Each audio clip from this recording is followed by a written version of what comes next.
Alright guys, story time. Mahilig ba kayo sa mga horror story? Sa mga kababalaghan or katatakutan, mga creepy moments or story? So, meron akong, actually marami ako, pero ito yung i-share ko sa inyo yung isa sa one of the most creepiest or horror moments or story na naganap or na-experience ko personally. So, ito yung isa sa mga kwento na lagi ko pinakwento sa mga kakilala ko, kaibigan ko, kasi ito yung actual talaga na at paano involve ako at kasama ako dito. I-explain ko sa inyo kung ano nangyari, no? Di ko to makalimutan. Nangyari to nung high school days ko, nung nag-aaral ako sa Marcello del Pilar. So sa mga taga Bulacan dyan, lalo sa mga taga Malolos, so alam niyo naman yung Marcelo National High School. Actually, marami kasi mga rumors or marami mga hearsays nung time namin nag-aral pa kami doon, na yung eskwelahan daw na yon is dating lugar na kung saan is parang siyang cemetery. Yun yung mga naririnig namin. So, wala akong definite or wala akong ah, konkretong basehan, kasi sabi-sabi lang, sabi din ng mga teacher o mga taga doon or mga estudyante kaklase ko. Sabi nila cemetery daw dati yun, na naging eskwelahan. Eventually, naging eskwelahan. So ngayon, ganito muna. Yung eskwelahan na yun, yung Marcelo na yun, pinag-aralan namin. Tuwing magkakaroon ng ang Clara ba yun? Or Bulprisa, yung mga palaro kung saan nandoon yung mga atleta. Doon sila natutulog, nag-overnight. Maraming mga chismis dati. Marami daw mga ghost sighting. Minsan daw yung mga doon, yung mga varsity or yung mga estudyante na atleta, sports students, hindi ko alam kung ano term doon, parami silang na-experience, like may naglalakad sa habang natutulog sila, may naririnig sila, yung iba may nakikita, ganyan. So meaning to say, may story or may history ng kababalagan doon sa eskwelahan namin. So ngayon yung nangyari doon sa ikikwento ko. Fourth year ako noon. Periodic season or periodic exam. Subject namin TLE.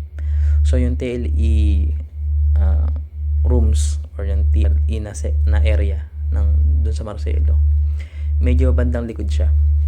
Kung saan nandoon yung mga halaman, small gardens, etc. ganyan.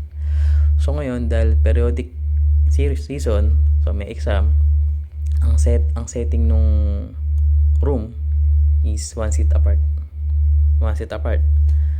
So meaning, may upuan dito, bakante. Yan. Ngayon, wala akong kaalam-alam, no? Wala rin kaalam-alam yung mga klase ko. So, this moment really caught us off guard talaga. Pati yung professor ko, yung advisor namin. Yung professor namin sa TLE nun, teacher namin, hindi rin niya alam na biglang may papasok. So, ngayon ang ganito muna. So, habang nag-e-exam kami, pasimula na exam nun. Nakalimutan ko kung pasimula o patapos na. Merong isang batang babae na umiiyak. Umiiyak siya, batang. Ginikilabutan ako kasi totoo to eh. May isang batang babae na umiiyak. Feeling ko ano yun eh. Fourth year kami nun. So feeling ko yung bata na it's either first year or second year student dun sa high school na yun. Ngayon, pumasok yung batang babae kasama yung ilang teacher, like 2 teacher yata yon. Yung isang teacher na nasa pinto na, nandoon din yung bata. Tapos yung bata may kasamang kuya. Alam ko kuya niya yun eh. At yung kuya niya na yun, hindi yun nag-aaral sa high school namin. Parang sinamahan lang niya yung bata, yung first year, kasi kapatid niya. Hindi ko alam, pinsan or kapatid, basta kuya daw eh. Pero yung kuya na yon, sa pagkakaalala ko, malaki yung age gap sa amin during that time. So feeling ko kung 14, 15 kami noon, siguro yung kuya na yun 18 na or 19, ganun na yung age niya. So ngayon, seto na ngayon. Umiyak yung bata. So nagtataka kami. Siyempre, wala kaming alam, hindi namin expected. So ang unang dating sa akin is may nang away dun sa bata, dun sa section namin. Yun yung dating sa amin. Umiyak yung bata, umiyak siya, as in umiyak talaga. Ngayon, akala namin, may nambully dun sa bata, ganyan, may nanakit or may nang inis, ganyan. Kasi may kasamang kuya nagtawag eh. Ngayon, anong nangyari, guys?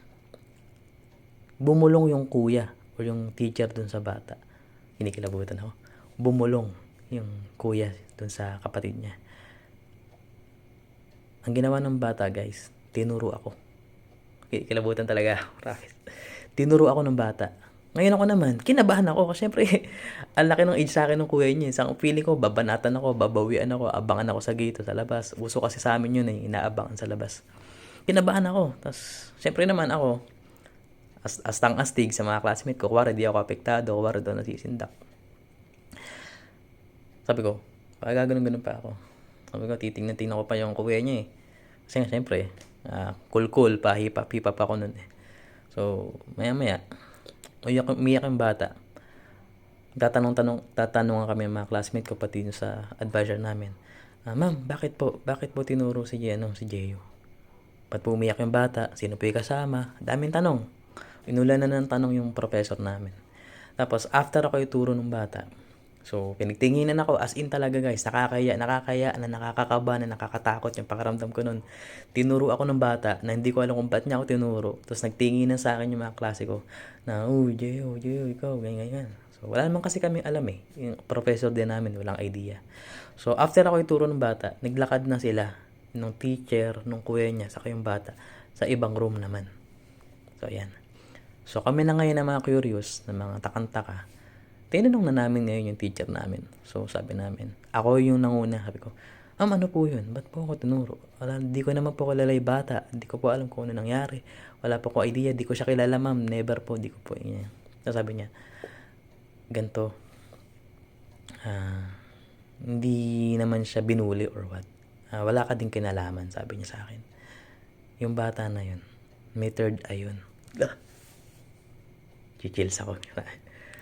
Ngayon, yung bata na yun, may third eye yun, sabi niya sa amin, sabi niya, kaya tinuro si Jeyo kasi katabi daw niya yung damn, di talaga ako makatulog ngayon guys. Hanggang ngayon guys, every time na kinakwento ko to guys, kinikilabutan talaga ako ito guys. Kumakita niyo yung balaybo ko. Every time na kinakwento ko to guys, lagi ako natatakot talaga. Kasi kaya pala ako tinuro ng bata, katabi ko daw yung alam niyo na, yung nakikita niya, katabi ko daw. Tapos, after nun, kilabutan kami, ganyan. Iba ko ng mga klase na sira ulo, dinagawang biro, pero ako natakot talaga ako nun. So, feeling ko, bakit ako yung katabi? Bakit nasa akin? Ba't saan tumabi? Ganyan. Tapos, after nun, so, yun na yun.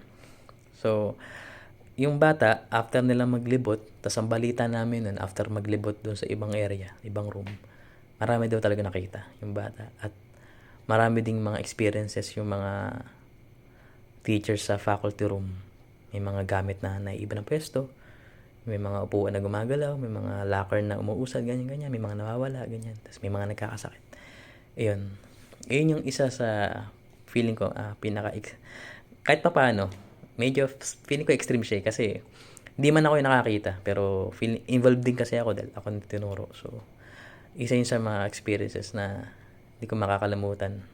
Every time na nagkikwento ako, yun yung unang-unang pumapasok sa isip ko. Actually, marami pa akong experience, lalo nung bata ako. Pero ito yung pinaka-paborito ko, yun na lang. So, yung iba, medyo creepy din, medyo nakakatakot din naman yung iba, pero next video na lang. So, yun lang guys. Matulog na kayo.